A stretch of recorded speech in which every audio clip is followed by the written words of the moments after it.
Now, General Secretary of the Opposition National Democratic Congress, John Nketia, has downplayed the recent endorsement of former President John Mahama by the minority in Parliament. Some minority members, including Clement Apak, had indicated that 94 members had appended their signatures to a form they intend to present to the former president later. Addressing a news conference in Accra on Thursday, Mr. Nketia said the endorsement is not a minority position. He explained that individuals can declare their support for candidates but should not do so in the name of any of the party structures. The General Secretary also officially declared the campaign for national executive positions in flag bearership of the party open and urged the aspirants to avoid opulence and be prudent in their spending during the campaign. We heard from Parliament and a group of parliamentarians declaring, if I heard them well, they never declared the support of the parliamentary caucus. The parliamentary caucus is the structure of the party in Parliament. But individuals can declare their support one way or the other. Much the same way, apart from the parliamentary caucus, we have a women's wing, for instance. It will be offensive for anybody to declare that the women's wing of NDC supports candidate A or B. But if you are a national women's organizer or regional women's organizer, you can declare your support to anybody you want to declare your support to. And I hope this is very, very clear. We want to urge leadership of the party at all levels not to attempt to commit the structures of the party to any one candidate. The party structure will remain neutral. But if individuals want to declare their support for one candidate or the other, we don't have any issue with that. The party has taken note of some pronouncements that have gone on earlier on by people who were shall I say, pretending to be flag bearers. And we realized that some of the utterances have not been in good taste. Now that we have officially opened the campaign, we will be monitoring. And we want to caution all those persons who want to lead this party to conduct a campaign that is decent, that is decorous in terms of the choice of language, and that is devoid of personal attacks. Speaking on the decision of the Bank of Ghana to revoke the licenses of 5 banks, Director of Elections for the party and former local government minister Samuel Ofosu-Ampofo said the government should have offered a bailout to the distressed banks rather than merging them into one. MPP are losing their way because the MPP say that they are liberal democrats. They believe in empowerment of the private sector and that the private sector should be at the commanding height of business in this country. If you look at what is happening in the banking sector and the financial institutions, you realize that all the banks that are collapsing are local banks. And I believe that what one would have expected the MPP government to have done was to have seen how to throw a safety net or a bailout system. In the US, when it happened, and the companies were collapsing, car manufacturing companies and others were collapsing under Obama. Obama put in a bailout, bailed them out of their financial distress and helped them to resuscitate their economy. And now they are employing thousands of people in the US. If you look at these companies, if you look at Unibank, their asset base and all the things that they have, you ask yourself, why are they collapsing? If you read the Bank of Ghana's report itself, you realize that it is the loans portfolio, the loans that they have given to people, which has put the banks in this distressed position. Why are they in this situation? They loan out money to especially contractors who were working on Get Fund projects, Cocoa Roads and others. And the practice is that when the contractors are paid, the contractors take bank loan, they pay back the bank is able to manage the resources, and then they turn it around to sustain their banking activity. Now, for about 1.5 years into office, several contractors who are doing government projects have not been paid. They took loans from the banks. And so definitely you have the banks being in such distressed position.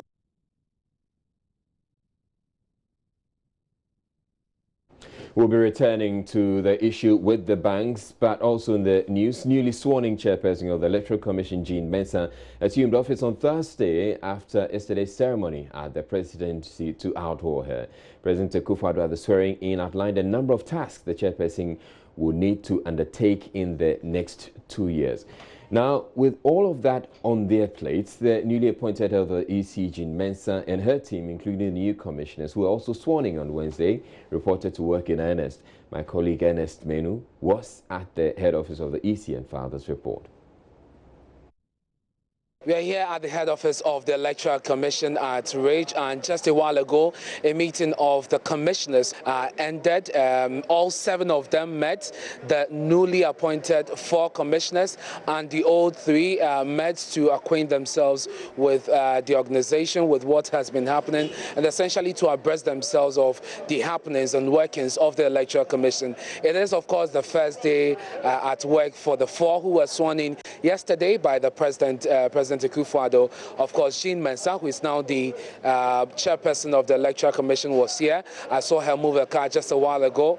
Her 2 deputies were also here, Mr. Samuel Tete and Dr. Bosman Asari. And of course, the Abrifa, who is also a member of the commission, was also here. So all 7 of them met, and the meeting ended just a while ago. It's just a few minutes to 5 p.m. For the close of business here at the Electoral Commission. And as you can see, a lot of them are now moving out.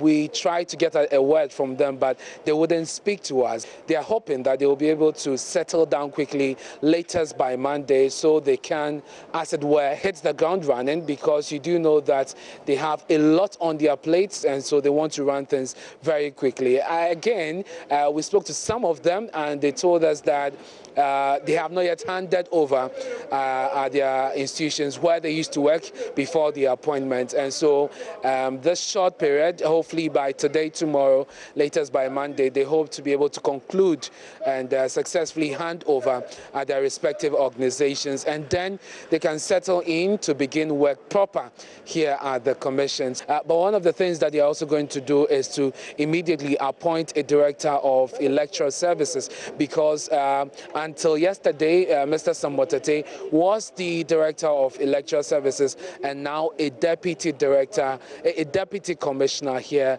at the Electoral Commission. So it's been a normal day for the staff of the Electoral Commission. I must say, when the commissioners, the new commissioners, arrived here at 12 noon today, they exchanged pleasantries with some of them, and these are people at the top hierarchy of the structure here, and just on their way out, they also did same. So that is the latest we have here from the head office of the Electoral Commission at Rate.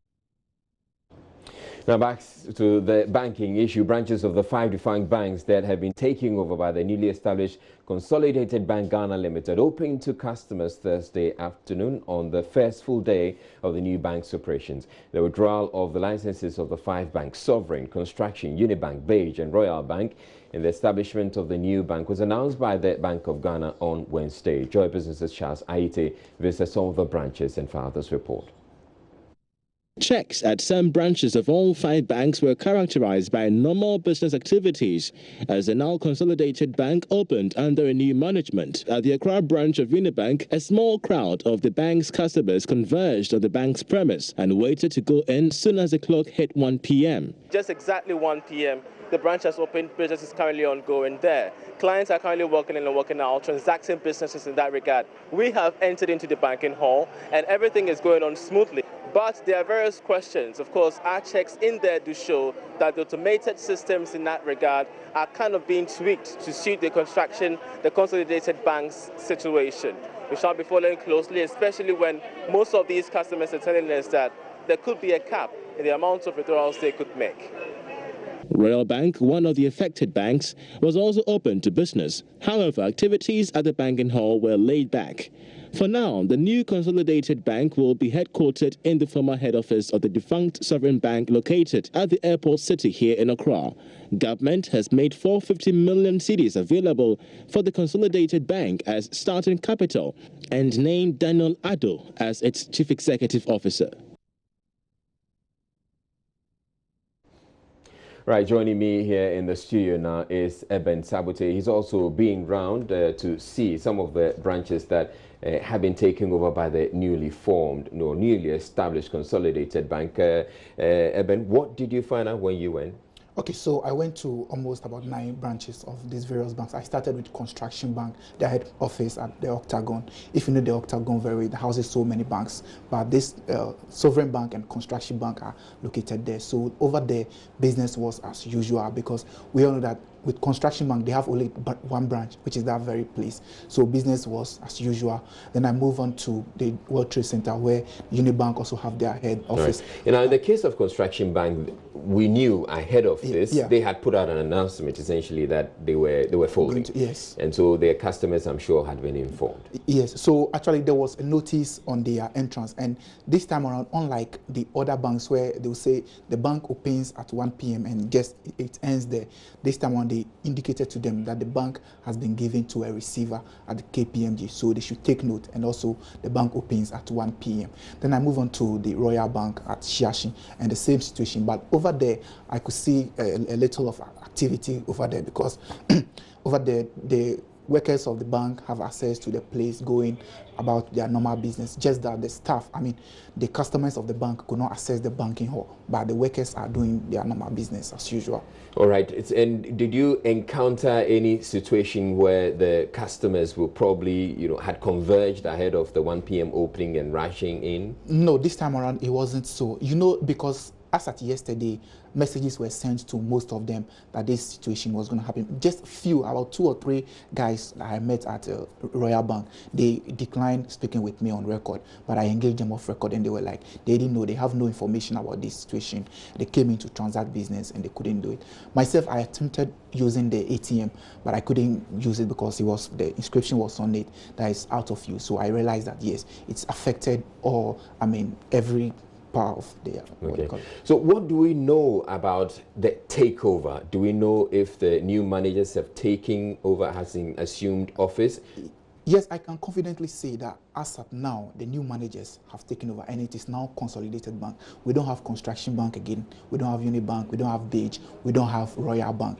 When I got to Beige Bank, I saw some officials from KPMG and the Bank of Ghana trying to engage some of the management. The same situation at Construction Bank when it was open for business, and I went back there. So for now, the management of Consolidated Bank have taken over. So I tried to engage some of the Bank of Ghana officials, and they were like, we are just here to observe and ensure that there's a smooth transition from the old staff to the new staff. I even saw the former deputy managing director of Beige Bank over there. All right. Thank you very much, Eben Sabote, with that update. Meanwhile, contrary to fears, customers of the 5 consolidated banks may opt for other banks in the wake of the consolidation. Some customers in Kumasi would say they will still stay with a consolidated Bank Ghana.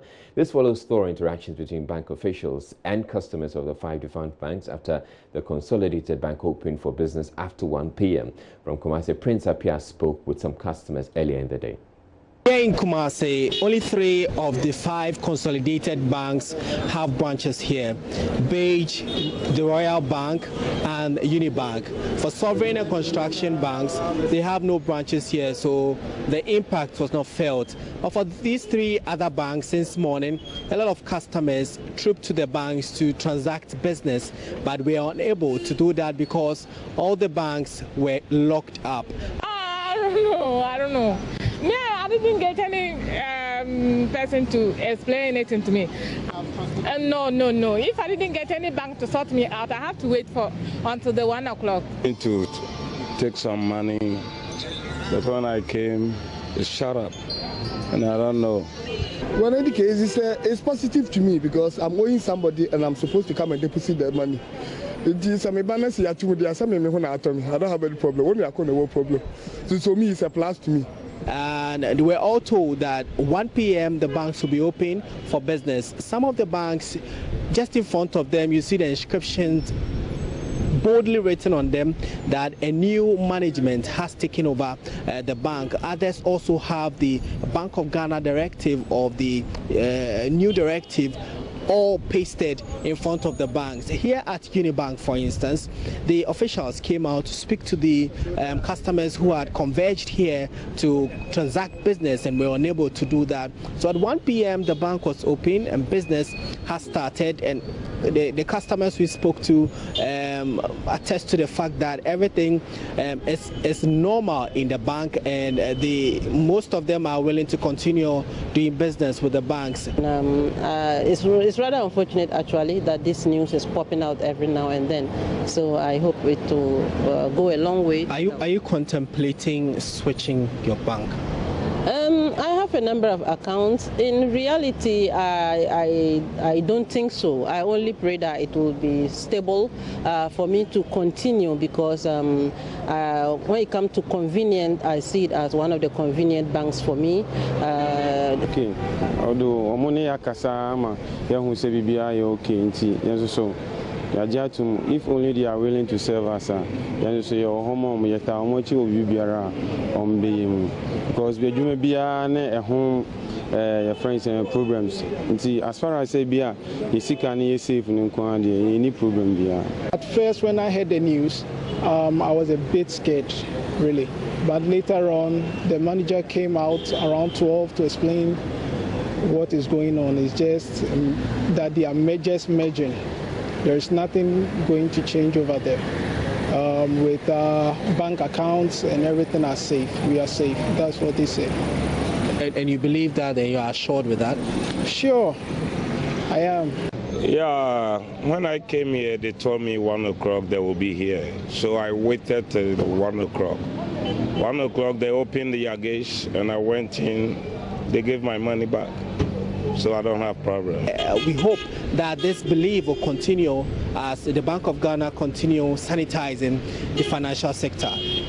My name is Prince Apia, reporting from Kumasi. In a related development, finance experts are warning against takeovers sanctioned by the Bank of Ghana, as it has the potential to reduce public confidence in the banking system and impact negatively on government's ability to generate revenue from the informal sector. A financial analyst with the Policy Initiative for Economic Development, Amate Enim, tells Joy News the Central Bank's Monitoring Department requires serious attention because it is seriously understaffed. Today, people may have confidence, okay, because they realize that BOG is beyond. But if the trend continues, it will get to a point that people will find very reluctant to do business with the banks. You see, if you take any economy into consideration, the very moment the financial sector is sick, it affects the total performance of the national economy, because the financial sector becomes the heart of the national economy. So once people confidence in the financial sector diminishes, what it means is that it's going to affect even government's ability to mobilize resources to undertake development projects by way of issuing domestic bonds and then the like, or treasury bill to borrow on a short-term basis. So the financial sector is a very critical area that we need to look at it and ensure that we put in systems and mechanisms that will not allow political manipulation and interference. And professionalism should be the order of the day. I've worked before as a credit manager of a bank. One of the things I have observed is that Bank of Ghana should beef up their supervisory department. I'm telling you, they need to get a lot of people. What are the lapses you think are there? Look, in terms of the staff strength, look, I'm talking from experience where a BOG supervisories, visit your bank, and they are supposed to spend just 3 days. But within that 3 days, it becomes practically impossible for them to scrutinize almost all the reports submitted to BOG. Right, okay. So they pick on 1 or 2, and once they realize, oh, your first report, the second is on track, then they assume. Then they're fine, and then they go away. They need to move on to another bank because of the time spent. So I don't understand why a BOG, with all the resources available, should find it difficult to recruit more competent hands to help in that particular direction. I think somewhere 2001, 2002, there was a company called Error.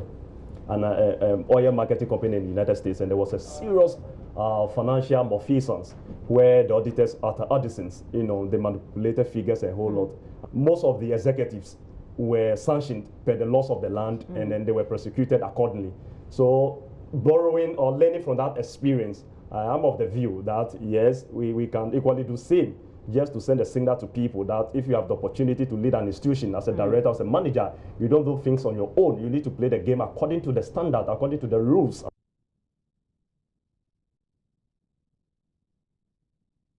Moving on, government is inviting corporate entities and individuals interested in setting up bauxite refineries to begin talks over the venture. Minister of Lands and Natural Resources John Peter Amewu, who announced this, says Nyineying, Chebi and Awaso have enough bauxite reserves that can power a long-term refinery. Ohim Interior reports. According to Mr. Amewu, the move forms part of efforts to add value to the mined mineral to the benefit of Ghanaians. Mr. Amewu, who announced this during a day's visit to the Ghana Bauxite Company in Awaso, also announced a similar refinery to refine 30% of Ghana's gold will be ready in November this year. The good thing is that if you combine Nyinahene, Chiri, and then this, current size that we have extensive reserve that will enable, creations and formations of refinery.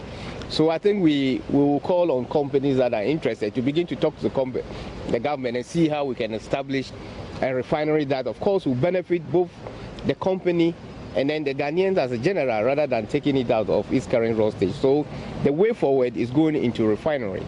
In the gold industry, plans are far advanced to start refining 30% of the gold. I'm sure by November we should be able to execute that agreement where 30% of the Ghana's gold from those mining companies will be refined. So these are some of the things that we're doing in terms of the value addition. Officials of Ghana Bauxite Company in 2011 began talks with government to establish a refinery. Lack of commitment from government, reliable power supply and enough tonnage of ore to feed the refinery stalled the talks. Mr. Amewu, however, wants the Ghana Bauxite Company to take advantage of the recently passed law, the Ghana Bauxite Integrated Aluminium Industry Act 2018, the legal framework to process bauxite into aluminium. From Awaso in the Western Region for Joy News, I'm Interior reporting.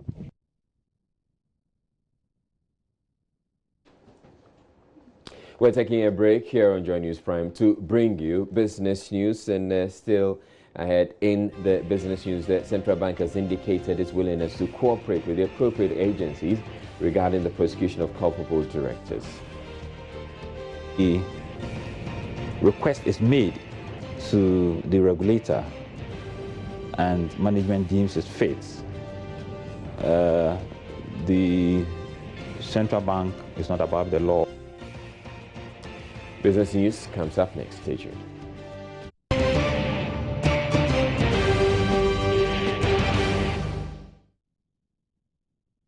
Hello again, good evening to you. Welcome to business. Let's do more of the banking sector stories. And the Bank of Ghana has indicated its preparedness to submit names of the directors of the 5 defunct banks to the security agencies for necessary investigations to commence.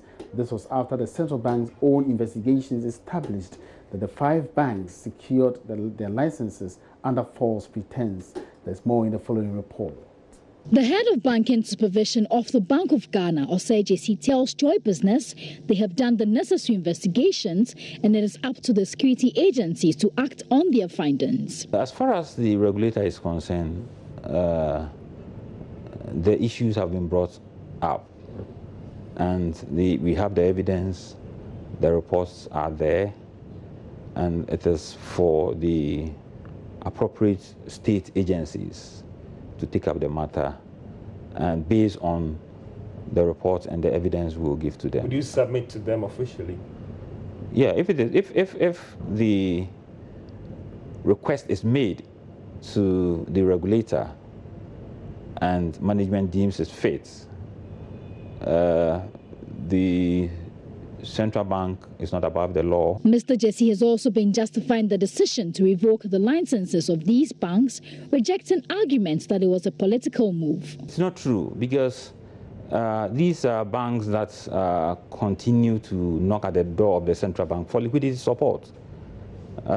These are banks that we realize their solvency positions were deteriorating on a daily basis, on a weekly basis, on a monthly basis. So we had no choice. The longer we stayed, the more expensive it was going to be for the taxpayer, and it had, like I said, financial stability implications. On what would happen to the directors of the defunct banks, the head of banking supervision noted that all their directors cannot hold offices because those institutions have been liquidated. And then one would also ask that with respect to some of the issues that has been highlighted going forward, I get the surety from you that you've learned your lessons, it won't happen again. I have indicated to you that going forward, the Bank of Ghana is optimistic all these would help put the entire financial system on a strong footing. Meanwhile, a former employee of Capital Bank, Raymond Ademensa, has cautioned former workers of the 5 defunct banks to be on guard, despite assurance from the Bank of Ghana that no jobs will be lost following the consolidation process. Over 800 employees of UT and Capital Banks lost their jobs in August last year following a similar incident. There's more in this report.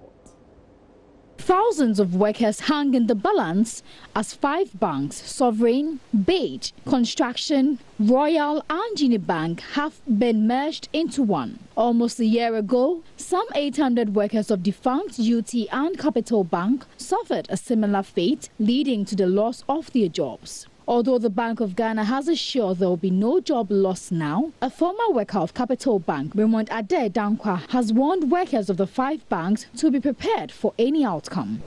The advice I'll give them is they should just try to, first of all, be ready for anything. They will promise them that there won't be any loss of job, but to me, frankly speaking, it's not true. Because you see, now when you look at the banking industry, because of competition, you see branches confined within some particular area. So you have a branch over here, and then you see another bank over there. So in such instances, more of the branches will be closed.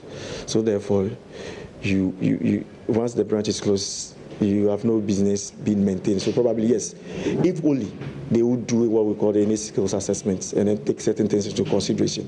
But definitely most of them will lose their jobs. So they should just try to be ready for anything. Most of the affected workers are yet to receive their exit pays, and this, Raymond says, has made life unbearable. When they took over, we were assured, there was even a staff there, but we were assured of our jobs.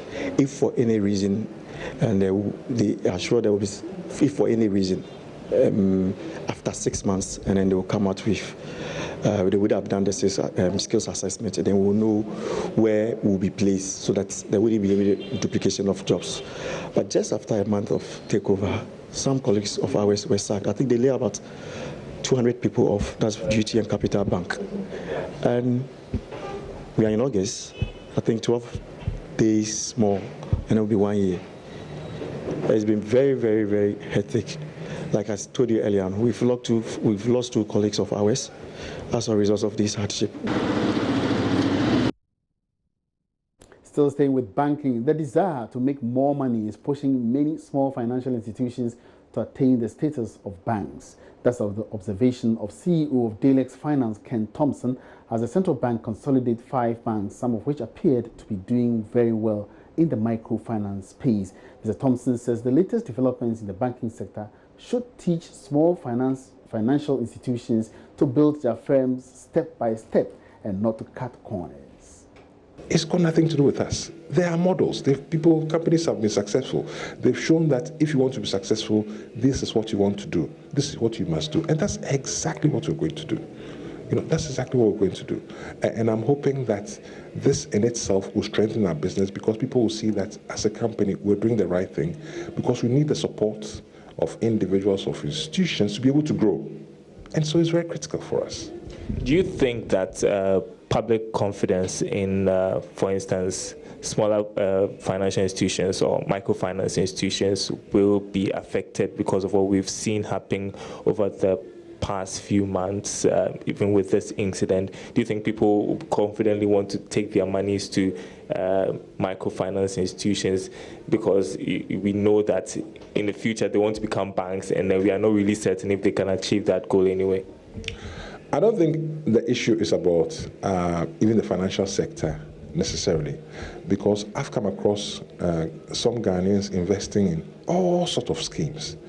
And I said to myself, but surely you must know that this scheme is not sustainable. The most important thing is to apply common sense, do your own due diligence before you put money in any institution. You have to do that, you know, and it goes beyond the financial sector. The Ghana Hotels Association has expressed commitment to help avert possible industrial actions by employees of the sector. According to the president of the association, Dr. Edward Akanyamike Jr., there have been growing tensions between employers and employees of the sector in recent times, hence the need for collective bargaining agreement. In line with this, the association has met with some other stakeholders to agree on some terms and conditions to ensure a win-win situation. Bismarck Ausa reports. The relationship between some hotel employers and their workers has been characterized by some form of tension over the years. Hotel staff have attributed this to the lack of appropriate conditions of service and collective bargaining agreement with employers. It is against this backdrop that President of the Ghana Hotels Association, Dr. Edward Akanyamike Jr., decided to bring major hospitality stakeholders to help address the concern. They really spoke in good faith, appreciating that each party coming to that agreement or that bargaining has a certain interest, has a certain concerns, has a certain challenges that the other must appreciate. And I think that was one area that he, from the ICU, focused on a lot. And then he also made mention of the fact that both sides, employers and employees, need to do some serious research. You see, because the idea is that the CBA or the collective bargaining agreement is not there to get employees to force employers to shut down their business, which is sometimes the case, that you make so much unnecessary, quote-unquote, unnecessary demands to the extent that the employer has no choice but to shut them. It is to ensure that we are in some harmony as far as the decisions in the agreement is concerned. In another development, marketing and communication manager at Ashform, a hospitality stakeholder, Nanaya Ampemdaku Entry, urged government to do more to promote local content within the industry. We believe that, you know, competing substitute products that are in the country, which local industries, you know, can produce. We shouldn't give, even in the agri sector, we shouldn't give importers the chance to, you know, take the advantage of it.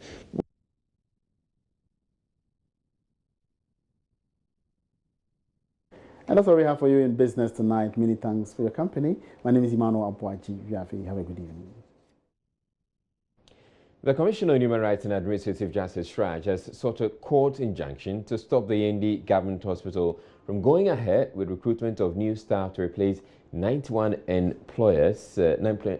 employees whose employment were terminated. The sacked staff were allegedly dismissed through a circular prompting them to seek help from SHRAJ.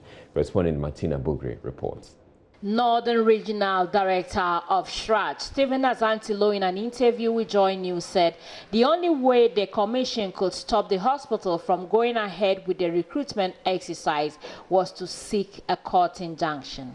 What the hospital did was that it came out with a circular terminating the employment of all the complainants, 91 of them. And that was to rush them to charge. And as I said, we were in the process of investigating, only for us to hear that the government, the hospital, was taking steps to replace these 91 employees. So naturally, we had to go to court because that was the only means by which you can stop the hospital from, from engaging new employees to replace these 91 employees. I know if we didn't go to court, what would have happened is that the hospital will go ahead to recruit new employees, and all these permanent workers will be thrown out. And they are thrown out, where do you expect them to go? What we have meant also is that the investigation that we are going to conduct, but whatever release that we even give to these employees at the end of the day, we will really negotiate. Mr. Asantilo said the SAC staff were demanding their unpaid salaries for 2 months, including other benefits due them. He said Shraj is ready to go into negotiations with the hospital if they rescind their decision. Our Yende office received a complaint from 91 workers of the Yende Government Hospital, alleging that their 2 months' salaries in arrears were not being paid from April to June 2018. They also allege that their SNIT contributions, amount of 5 months SNIT contributions, were not also being paid by the second respondent, the Yende Government Hospital. There was also allegation to the fact that their second year Tier 2 pension have not also been paid by the Yende Government Hospital. So they lodged the complaint with the Commission. Now, when they lodged the complaint with the Commission, what we did was naturally we sought the comments of the respondent. But what is next is that we expect that, having gotten this injunction, the hospital will rise up. If the hospital decide to come to the Commission, they should decide to come to the negotiating table. They come and say, well, they want us to negotiate, they want us to mediate the matter, and prepare to, to stop the recruitment exercises that they are engaged in doing, and they allow us to continue our investigations. Perhaps we may withdraw the suit. Now, government is set to formally announce its decision to withdraw the revised power purchase agreement submitted to Parliament on the controversial Ameri power plant. Though the agreement was laid before Parliament before it went on recess last week, the Mines and Energy and Finance Committees deferred deliberations pending the provision of some documents it had requested of the Energy Ministry. The deal has, however, been widely criticized by many who say it is worse than the initial agreement that the then opposition MPP condemned. Well, joining us is learning Cabinet is deliberating on the deal and could be making an announcement soon. Presidential correspondent Elton Brover joins me in the studio with more. Thank you, Elton. Can you briefly recap what this deal is and why people think that it's such a bad one? Well, this is a deal that came into being at the heights of the energy crisis that's during the Doomsday era, where government brought the plans in to augment our generation capacity. So the entire deal is worth $510 million. Now, MPP in opposition made a lot of capital gains on it, saying that it was a bad deal. The terms of payment was astronomical, and the tariff that the PLC gave Ameri was on the high side, and several other issues. Technology-wise, it wasn't the best, and that if they should come to power, they were going to review it. Eventually, when they came to power, they sent a committee led by Philip Addison, and in their recommendations, they made it clear that the product itself was overpriced by as much as $150 million. And that started this whole debate from government side about a possible review. Now, government were presented with 3 options. The option they have now is to allow another company to manage Ameri, pay off the amount of money involved, and then government in return will pay off the debt within a certain period of time. Now, the argument back then was the fact that at the time Ameri came, we were almost out of the energy crisis. So signing an agreement that was going to bind the country for 5 years to pay $102 million every year was not a big deal. Now we are in a situation where we've stabilized our generation. There's even the projection that in some few years to come we'll have excess power generated. So if you are reviewing a contract that is going to commit you to pay an amount within a 15-year period, then clearly experts are of the view that what you are entering in is rather bad, Okay. and for that reason you should reconsider your position. So they have been, mounting criticisms. Eventually, we're hearing that the president has had a change of mind. You are the presidency. What exactly are you hearing? Well, we picked information that yesterday there was a steering committee meeting, the first of its kind after the election of the MPP executives, and this meeting also coincided with a meeting between the president and the energy minister. It was an invitation of the president for him to be formally briefed on this particular matter. Now, the interesting here is that Parliament on its own cannot initiate any business on the floor. Every business that is prosecuted on the floor of Parliament has an executive approval. Without it, Parliament cannot do anything.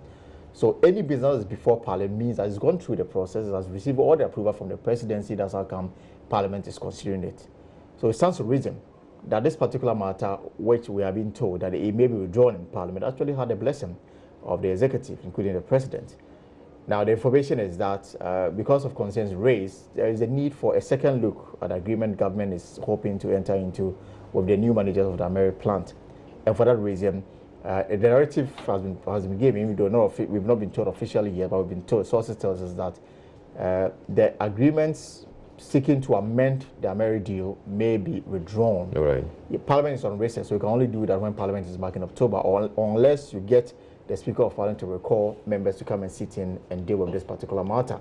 Cabinet is still firming up its decision on this particular matter. We are all waiting to hear what Cabinet decision will be after getting all the facts, because the information is that the energy minister will speak to Cabinet, maybe justify the reason why he is of the view that the agreements in its current form, per what is put before Parliament, is the best. And then we'll respond to all the criticisms that have come about after government made this public about their desire to have it reviewed. When can we expect the announcement to be made? It's unclear for now. We don't even know when the meeting will end, and we don't even know when, if government will communicate. Well, that's what we've been told.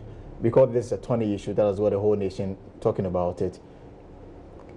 A statement may come after the meeting, and then the statement may inform whether the agreement will be withdrawn, wait till October to withdraw it, or get Parliament to recall for an emergency session and get it done. All right. Thank you very much, Presidential Correspondent Elton Brobe, bringing us that update. That we're taking a break. We'll bring you shortly. The timetable for the reopening of senior high schools is out, and I am going to share with you in a moment what it actually entails. So in any case, the first semester is going to start on August 24. But the August 24 date is just for the SHS 3 and the SHS 2 students, who are the continuing students.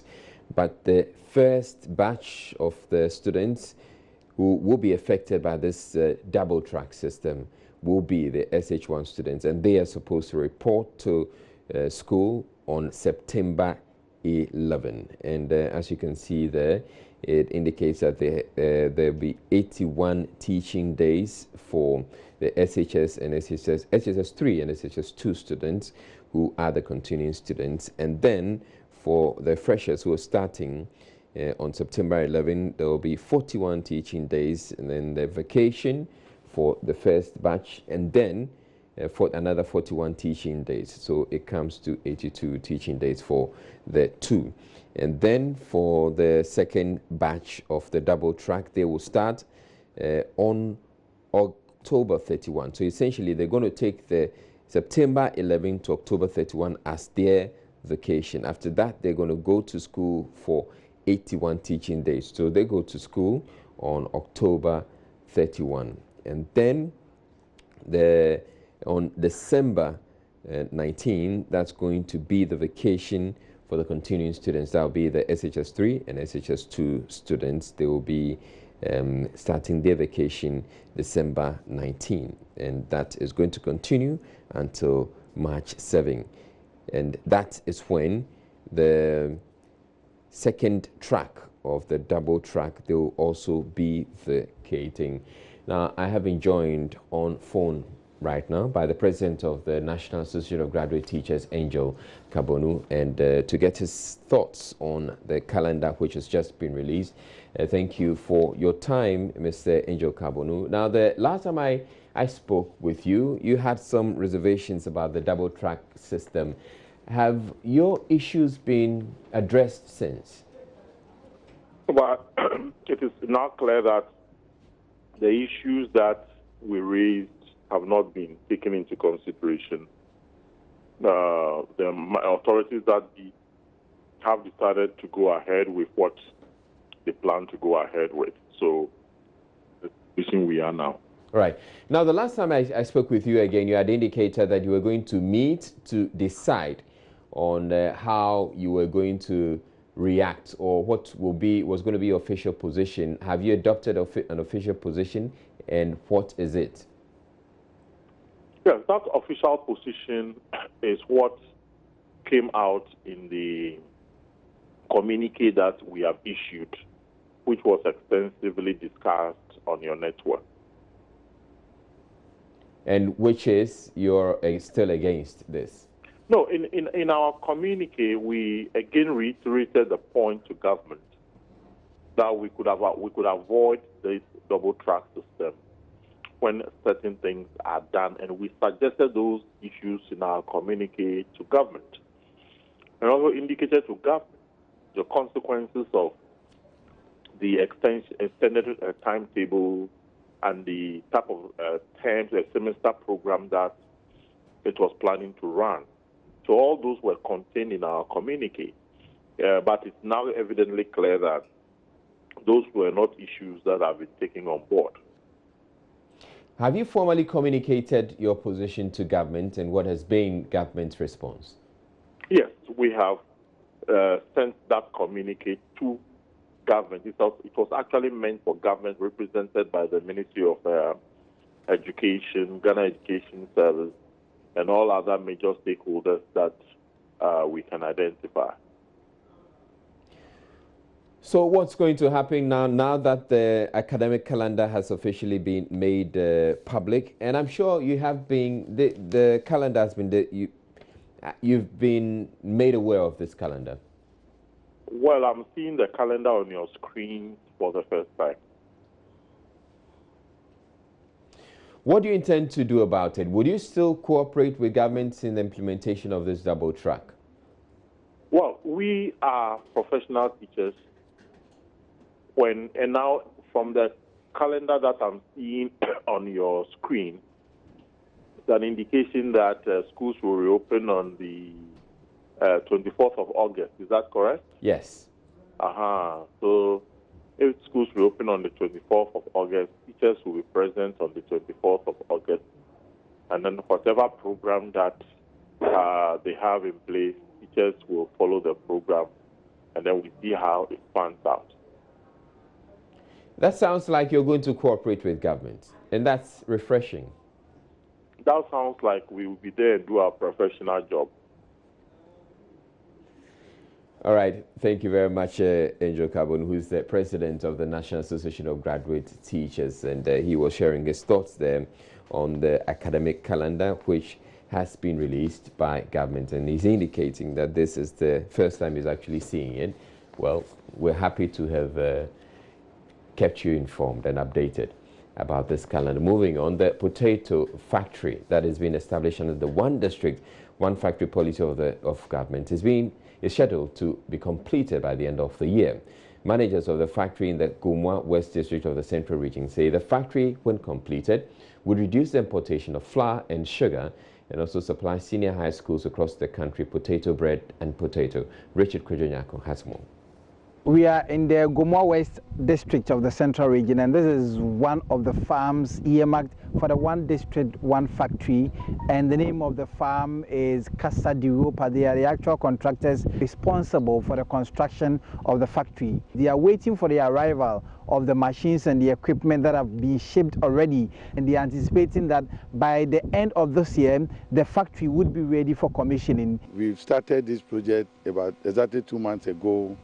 The approval was given. The financial partners are Exim Bank Ghana, and it involved a construction of a modern factory for the processing of potatoes. Now, these are a special breed of potato called the orange fresh sweet potato. These sweet potato have elements that are health it has health implications like vitamin A for children. We are involved in the processing of the potato here. We do the crisps called the orange fresh sweet potato chips. We do the bread, which are very good for especially those with diabetes difficulties. Beyond the provision of about 1,500 direct jobs, the company speaks of indirect jobs and how the factory would generally affect the livelihood of the people in the central region. We also intend to create employment for the educated, that is the youth who have gone through various institutions, different institutions. The thinking is to bring few of them together, what we call graduate incubation centers, where 5 graduates were brought together to the field. We give them 5 acres of land, we train them with our concept, we share our recipe with them so that they can go and set up elsewhere, not close to where we are in all the 10 regions in the country. So our recipe will be produced with the same product, and then we will pick a small interest in these companies. Tony Dorsinamwa is a technical manager at Casa de Europa. He speaks of an all-year-round production because of the robust irrigation systems that have been installed. In terms of irrigation, we will need to do large volumes, and as such we're bringing in the central pivot. Central pivot, which has a capacity to do 20 to 25 hectares of land in a 6-hour period. So these will be done put advantage points, and then over the cycle, possibly from about 4 p.m. to the next morning, these irrigation systems will do. This is the organic orange flesh sweet potato bread. No sugar has been added. It is made from the potato that is being planted here. And on my left are the chips. These chips are also produced, very sweet. No sugar has been added. From the Gomua West district, precisely from the Casa de Europa factory, potato factory. My name is Richard Kwejonyaku for Joy News. The Chief Executive Officer of the Public Sector Reform, Thomas Kusi-Boafo, has promised that Ghanaians will soon get a better and efficient service from the public sector. Government is expected to launch a strategy aimed at ensuring efficiency in the sector. According to him, when the strategy is implemented, the delivery time for services will improve. Efwa Evans-Chinri reports. The previous government developed the National Public Sector Reform Strategy document, which was to be implemented for a 10-year period, that is from 2017 and 2027. Now, the governing MPP is continuing with the strategy to ensure effectiveness and efficiency in the service. As part of the strategy, the performance of public servants will constantly be reviewed. Chief Executive Officer of the Public Sector Reform, Thomas Kusi-Boafo, says a lot must change. We are all aware that the public institutions are there to as a special vehicle to develop the private sector. So we want to ensure greater efficiency and effectiveness in the service delivery.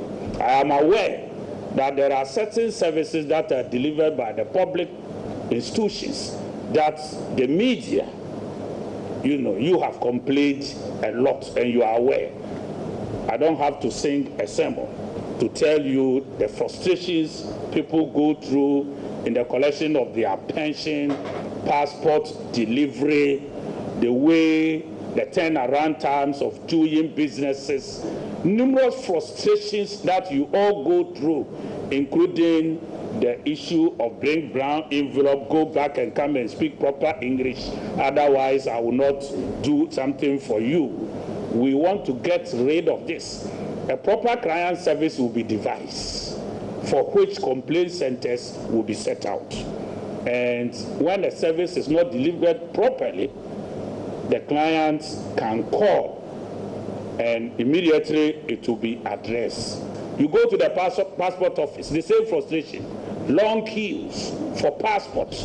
It is not having certificates. Let me tell you, passport is not having certificates. We should be able to do passports, not coming to Accra to queue and sleep outside. You can stay elsewhere, do it online. Available facilities are there for you to be delivered to you on time. That is what we want as citizens. And we want the public sector the public service institution to view citizens and private sector as active players, not somebody they should milk on them. The reform strategy will be launched on the 8th of August 2018 by President Akufo-Addo. The new reform strategy will be running for 5 years.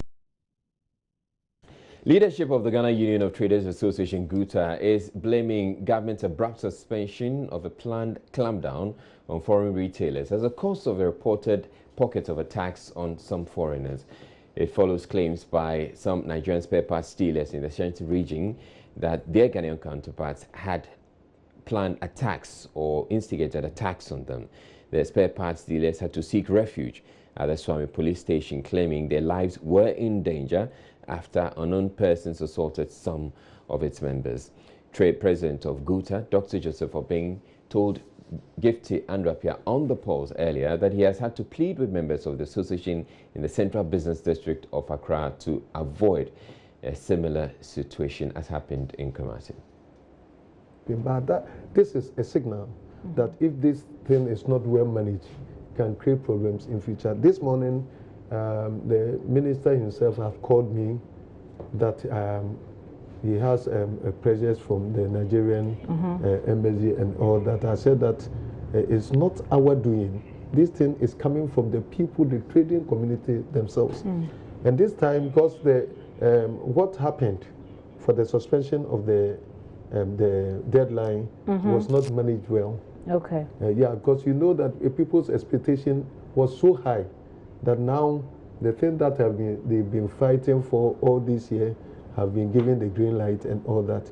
And then before the suspension, we were not even communicated. Okay. So it provoked a lot of people. So I have to do a lot of pleading in Kantamanto, Okenshi, Opera Square, and Abusukai to not avoid do what has happened in Kumasi. Exactly, because actually they have their own timed lines. Okay. That if this thing doesn't work, this is what they are going to do. But they can also take the law into their own hands. Oh, well, if the law is not working, because this is a law, a clear, a legitimate law. If it is not working and we cannot enforce it, then it gives people advantage also to use the same law as a weapon. Yeah, because it's being abused. The law is being abused. And so this is another weapon for GUTA. If this thing is not ensured, it means that other forms of laws will be broken. But that two wrongs never made a right, Yeah. and it will still jeopardize the ability of GUTA members to do their. We're talking about frustration. The market is being taken away from us. It's as simple as that. And people are not doing this out of fun. We have to work as traders, and then the institutions that are mandated to monitor and enforce these laws should also do their work, because it's not even our duty to go around chasing somebody out. So what's the way forward as we speak? The way forward is that the institutions to work, and that's why the trade minister himself, now he has come to take over the chairmanship of the committee. Meanwhile, a meeting at the behest of the Ashanti Regional Police Command involving all parties was inconclusive, leading to a rescheduling to Friday.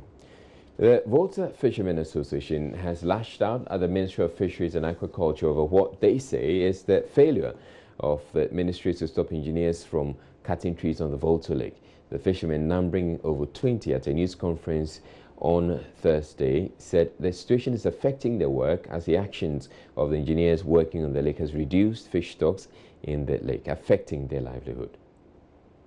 In 2014, 2015, the attempt was made to uproot trees in the lake, but we vehemently opposed it. We even had audience with the former president. I was a member of the team that went to see the former president. We took a step to write to the ministry that they are uprooting trees, they should stop. But the ministry even replied back that they are creating channels. They are now only cutting the trees for economic purposes.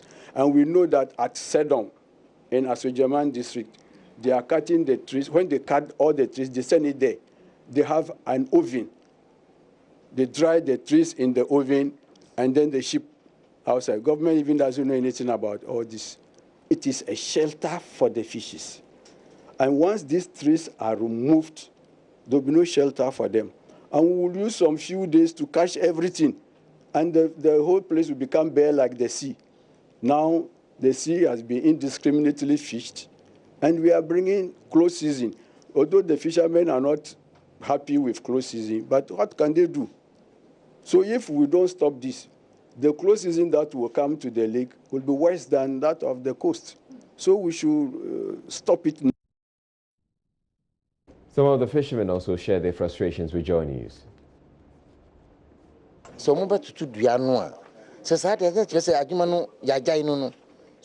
removing the trees will cost us our jobs. This is what we do for a living. You would bear with me that the fish from the water is dwindling. We are unable to go fishing. The machines they brought have killed all the fingerlings in the lake.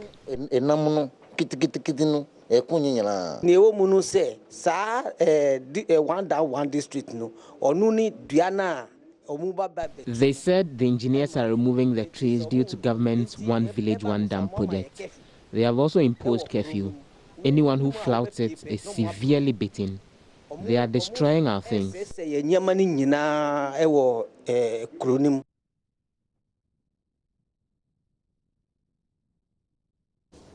And in the headlines, newly established Consolidated Bank opens its doors to customers of the 5 banks it is taking over, even as pressure mounts on the Bank of Ghana to take action against the directors of the now defunct banks. The central bank has meanwhile indicated its willingness to cooperate with the appropriate agencies regarding the prosecution of the culpable directors.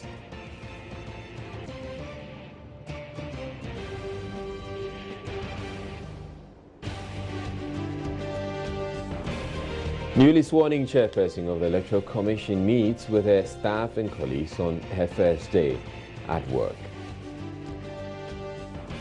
Controversial and revised Mary Power deal likely to be withdrawn following mounting criticism by civil society organizations.